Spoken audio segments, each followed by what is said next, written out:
Bonsoir mesdames, messieurs et bienvenue dans cette nouvelle vidéo sur votre chaîne On Air Media. Avec notre consultant Yannick Reno, on parle d'actualité et on s'intéresse toujours au football camerounais, notamment le prochain sélectionneur de la sélection nationale des Lions indomptables du Cameroun. Quelques profils qui nous ont été proposés ou alors qui sont proposés par la presse depuis quelques heures déjà et on va ensemble étudier ces différents profils-là. Bonsoir Yannick Reno. Bonsoir mon cher Magic et bonsoir également à tous les abonnés de On Air Media qui nous suivent fidèlement et qui nous laissent des magnifiques et sympathiques commentaires, toujours. Rigobert Song n'est plus le sélectionneur manager des Lions indomptables du Cameroun. Une liste attribuée à la Fédération camerounaise de football fait le tour de la toile depuis quelques heures. Raymond Domenech, Jürgen Klinsmann et Antoine Combaré sont les trois qui feraient partie de la shortlist de la sélection nationale.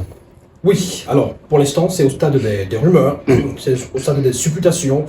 Voilà, donc on pourrait m'appeler ça affabulation, enfin pas forcément affabulation, mais ce n'est pas encore officiel, c'est-à-dire que l'Africa Foot ne s'est pas encore prononcée elle-même sur cela, mais vous savez, rien ne se fait forcément en cachette, je veux dire, ça se passe toujours au vu et au su de quelques personnes, des collaborateurs, il y a des tractations qui se passent, qui se déroulent, et il y a des personnes qui sont témoins de cela et qui peuvent faire fuiter l'information. Donc, nous avons eu cette information grâce au journal Le Temps qui est apparu, voilà, et qui nous a proposé des profils qui sera pisté par l'Africa Foot. Le Temps qu'on attribue d'ailleurs, à qui on attribue des proximités avec la Fédération camerounaise de football. Par exemple, donc si dans le cadre de ces investigations, voilà, le directeur de publication ou alors un rédacteur en chef du journal Le Temps s'est rapproché d'un membre de l'Africa Foot qui est peut-être sur le dossier, qui lui a peut-être dit, genre, je ne peux pas t'en dire plus, mais sache que pour l'instant, on est en train de suivre telle piste. Et là, il peut légitimement se prononcer et se dire, et informer ses lecteurs en leur disant justement que voilà les pistes suivies par l'Africa Foot. Donc, c'est des pistes très, on va dire, c'est des profils très intéressants, il faut le dire, c'est des profils très intéressants. Pour une fois que je me retrouve en train d'apprécier quand même le travail qui serait fait par l'Africa Foot, si effectivement on reste au conditionnel. Si effectivement ces profils-là sont véritablement suivis par l'Africa Foot, je pense que ce serait aussi des bons profils. On va peut-être s'intéresser à ces profils au fur et à mesure, donc dans les détails, peut-être survoler leurs exploits ou leur parcours, le fait d'armes. Voilà, c'est des profils, c'est des gens qui ont entraîné, pour la plupart, 2 sur 3, qui ont déjà eu entraîné des grosses équipes. Des grosses équipes, attention, okay, des grosses équipes. On va peut-être commencer par le cas Raymond Domenech. Raymond Domenech qui commence sa carrière d'entraîneur en 1984. Il fait 4 ans au FC Mulhouse. Après, on le retrouve à l'Olympique Lyonnais, où il évolue entre 1888 là, et 1993. Parce qu'il a joué justement... Là, en tant qu'entraîneur. Oui, son parcours en tant qu'entraîneur. Oui, en 84. En 88, à l'Olympique de Lyonnais, où il fait 73 victoires, 62 nuls et 67 défaites. Alors en 1993, de 1993 à 2004, il est avec les espoirs de la France. Et en 2001, il prend les moins de 20 ans de la France de 2004 à 2010. Il a notamment entraîné l'équipe nationale de la France avec des résultats qui n'étaient pas mauvais, 41 victoires, 23 matchs nuls, 15 défaites. De 2016 à 2019, il a entraîné la Bretagne et de 2020 à 2021, c'était le FC Nantes où il n'a fait que 4 matchs, où il n'a fait que 8 matchs, 4 nuls et 4 défaites. Oui, aucune victoire. Raymond Domenech, c'était bon, écoutez, c'était une opération sauvetage parce que Nantes était mal embarqué. Il fallait essayer de maintenir Nantes pour justement que Nantes ne sombre pas dans la deuxième division. C'est pas toujours évident parce que même celui qui a suivi après, dont on va parler dans quelques instants, lui aussi il a eu la difficulté à pouvoir justement faire grimper Nantes dans le classement. Alors Raymond Domenech, ce que je retiens justement par rapport à son parcours comme sélectionneur, c'est que il a quand même, c'est-à-dire il a gravi des échelons. Il a été sélectionneur des espoirs de la France jusqu'en 2004, année où il se voit confier les rênes justement de l'équipe de France Fagnon des Bleus en 2004. Donc, et puis Raymond Domenech va de fil en aiguille qualifier la France pour la Coupe du Monde 2006 organisée en Allemagne.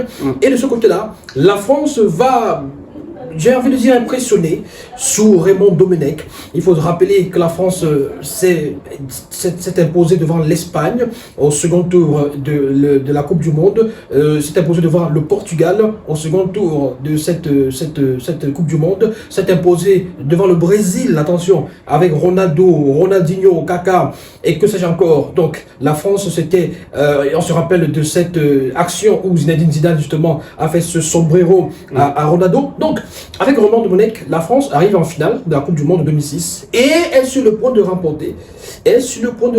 Parce que la France mène par 1-0. Lorsque Zinedine Zidane, malheureusement, va faire ce coup de boule, va faire ce geste-là, dont on se souvient tous, ce coup de boule qui, malheureusement, lui oblige l'arbitre de le carton rouge, et il va laisser ses partenaires à 10 contre 11 contre l'Italie en finale. Donc, à ce moment-là, la France menait par 1-0. Par 1-0, ça aurait pu aller jusqu'à la fin du match. La France aurait pu s'imposer. Raymond Domenech, malheureusement, ne va pas gagner cette Coupe du Monde 2006 parce que, voilà, on a évoqué les raisons. La France dominait et tout ça. Donc, mais ce qu'on reproche généralement, ce qu'on a reproché à cette époque à Raymond Domenech, son équipe n'a pas toujours un football flamboyant. Bon, un très beau jeu, il a un sacré caractère. Raymond Domenech, c'est une grande gueule. Et ce n'est pas toujours l'ami intime des journalistes en conférence de presse. Il peut parfois s'égarer, il peut parfois dire des choses, il peut parfois faire des déclarations qui ne sont pas toujours du goût des journalistes. Il a parfois des réponses qui taquinent, des réponses pas toujours du goût des journalistes. Donc, c'est un sacré client. Maintenant, 2010, c'est là où justement Raymond Domenech, sa carrière sera un tout petit peu entachée. Et qui va notamment poser quelques questions sur sa capacité à manager des grosses stars ou alors certains caractères, parce qu'il faut dire qu'il avait déjà managé des grosses stars, parce que quand on parle de Ribéry à l'époque et tous ces gros noms-là, Thierry Henry, tous ces gros noms-là, en 2006 Barthez, il était encore là, David Trezeguet, tous ces gros noms-là étaient là. Donc en 2010, il y a ce fameux problème de Naïna. Donc c'est-à-dire que ce problème où en Afrique du Sud, à la Coupe du Monde 2010, ce fameux problème où pendant le match, pendant un certain match, je crois que c'était contre l'Afrique du Sud, on va se retrouver certainement. Je crois qu'il y a ce match-là où à l'issue du match, il y a des choses qui se disent dans les vestiaires. Raymond Domenech est dans des débats avec des joueurs, avec un joueur en particulier, Nicolas Anelka, qui lui a balancé une insulte, qu'on ne va pas reprendre ici, parce que c'est assez grossier. Donc, comment est-ce que ce fait a réussi à se retrouver dans la presse le lendemain?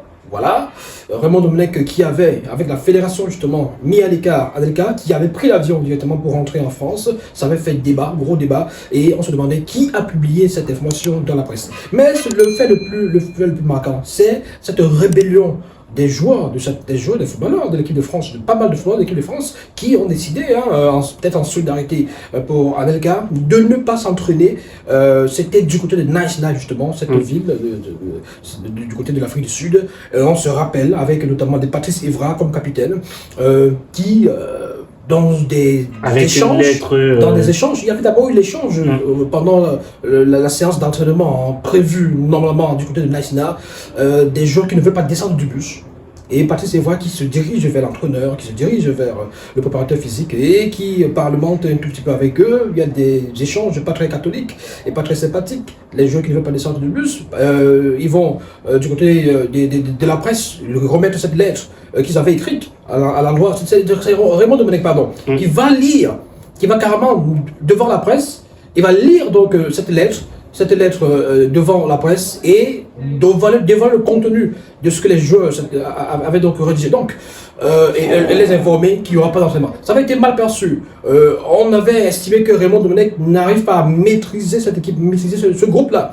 Il avait maîtrisé l'équipe en 2006, c'est-à-dire qu'il avait quand même pu arriver en finale de la Coupe du Monde. Mais en 2010, avec d'autres tempéraments, Ribéry, Anelka et consorts, des joueurs au fort caractère, Patrice Evra aussi, il n'a pas pu calmer cette situation et on se demande, est-ce que Raymond Domenech, au cœur d'une équipe de sélection comme les Lions indomptables du Cameroun, où les tempéraments sont souvent volcaniques, où il y a souvent des choses qui se passent, où il y a des joueurs aussi qui ont des égos, il faut le dire, où il y a des vedettes aussi qui ont des exigences et qui ont des plaintes tout le temps, est-ce que Raymond Domenech va pouvoir maîtriser cette équipe? Est-ce qu'aujourd'hui Raymond Domenech a encore les capacités pour manager véritablement les Lions indomptables du Cameroun? Lui qui a aujourd'hui, je crois, 71 ans. 71 ans, 3 ans qu'il n'a pas véritablement entraîné. Bon, il est consultant sur les chaînes comme l'équipe, sur l'équipe du soir.